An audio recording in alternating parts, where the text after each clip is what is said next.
হরে কৃষ্ণ। স্বাগত জানাচ্ছি সবাইকে নদিয়া বিহারী সন্দেশ চ্যানেলে। তো প্রশ্ন, এখন শীতের সিজন, কাল সময় চলছে, এখন শীতের সময়কাল। তো প্রশ্ন করেছে এই শীতে অনেক আনন্দ উপভোগের সময়, সেটা নিজেকে পোষণের দ্বারা হোক, আবার দেখা যায় ভ্রমণের ক্ষেত্রে হোক, খাওয়ার ক্ষেত্রে হোক। তো প্রশ্ন করেছে এটা আমাদের কোন ধরনের মনোভাব বা কীরকম মনোভাব নিয়ে আমাদের করা উচিত। তা আমার অনেক বন্ধুরা প্রশ্ন করেছেন, অসংখ্য ধন্যবাদ প্রশ্ন করার জন্য। কেননা এখন এই সময়ে সে প্রশ্নের প্রয়োজন। তো বিশেষ করে এখন তো সবাই ভ্রমণেই বের হয়। তো সে ভ্রমণে যে আনন্দ, সেটা আমরা কিভাবে উপভোগ করতে পারি। তো বিষয়টা হচ্ছে, আমরা দেখি যদি কেউ বিষয় বাসনার মধ্যে থাকে, সেক্ষেত্রে তার জন্য ট্রাভেলিং, যে কোনো জায়গায় ভ্রমণ, পার্ক, এটা সেটা যা আছে সব। কেউ যদি রাজসিক হয়, সেক্ষেত্রে ঐশ্বর্যপূর্ণ ভ্রমণ করবে। কেউ যদি ভক্তদের মধ্যে রাজসিক হয়, সেক্ষেত্রে সেই রাজসিক কর্মের দ্বারা পিকনিক অনুষ্ঠান সম্পাদিত করবেন। তা এখন আপনারা প্রশ্ন করেছেন যে আমরা তো ভক্তি জীবনে এসেছি, তাহলে আমাদের কোন ধরনের করা উচিত।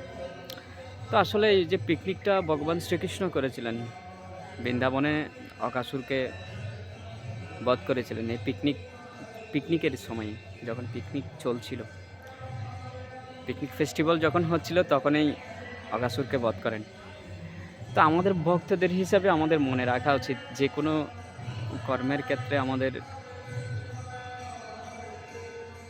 কৃষ্ণ বিষয়ক বিষয়টাকে যথার্থ প্রাধান্য দিয়ে আসরিক যে বিষয়, সেটাকে প্রতিহত করা।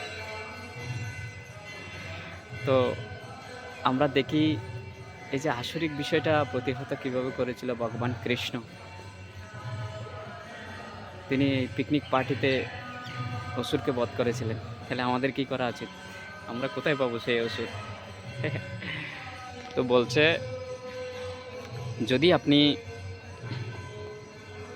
পিকনিক চলাকালীন যে কর্ম, প্রসাদে, পরিণাম কীর্তনে এবং আপনার ভ্রমণ আদি ভক্ত সঙ্গে যে কর্মগুলো রয়েছে, এখানে কোনো বিপরীত রাজস্বিক বা আসরিক কোনো কর্ম হচ্ছে কিনা, এটাকে যথাযথভাবে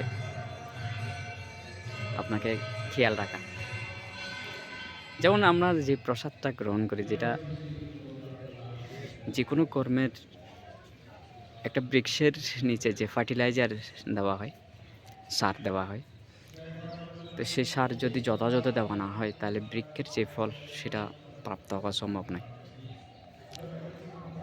তো এই যে আমাদের যে প্রসাদ, আমাদের যে খাবার, আমরা যেটা গ্রহণ করি প্রসাদ হিসাবে, সেটার পুষ্টিদান, সেটা যদি রাজসিক হয় বা তামসিক হয়, সেক্ষেত্রে আমাদের আসরিক যে প্রাধান্য, আসরিক যেই ক্রিয়াকলাপ, সেগুলো বৃদ্ধি পাবে। তো সেক্ষেত্রে আমাদের উচিত এগুলো থেকে দূরে থাকার জন্য আমাদের খুব গুরুত্ব সহকারে এগুলো খেয়াল রাখা উচিত। তো আমাদের এই ধরনের কর্মের ক্ষেত্রে যখন আমরা রাজসিক কোনো প্রসাদ বা রাজসিক কর্মের দ্বারা সম্পাদন করব, তাতে আমরা এই অসুরকে বধ করতে পারবো না। যদি আমরা সাত্ত্বিক বা সুন্দর আয়োজনের দ্বারা আমরা যদি এই পিকনিক সম্পাদন করি, তাহলে আমরা কৃষ্ণ কৃপা লাভ করব। হরে কৃষ্ণ।